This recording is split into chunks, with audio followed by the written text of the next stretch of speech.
মিষ্টি মধুর কথা বললে কি প্রেমে পড়ে যাবেন? চেহারা দেখে কি আই লাভ ইউ বলবেন?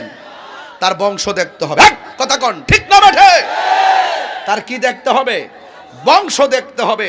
আল্লাহ রাব্বুল আলামিন বলছেন, ইয়া আইয়ুহাল্লাযিনা আমানু, হে ঈমানদারগণ, লা তাতাওয়াল্লাউ কওমান গাদিবাল্লাহু আলাইহিম, তোমরা সেই সম্প্রদায়ের সাথে বন্ধুত্ব করো না যাদের উপরে আমার আল্লাহ রাগান্বিত হয়েছেন। বুঝতে পেরেছেন? আল্লাহ তাদের প্রতি অসন্তুষ্ট। যাদের প্রতি আল্লাহ অসন্তুষ্ট তাদের সাথে তোমরা বন্ধুত্ব করো না। শুধু তাই নয়, বলা হচ্ছে কদ ইয়াইসু মিনাল আখিরাতি কামা ইয়াইসাল কুফারু মিন আসহাবিল কুবুর।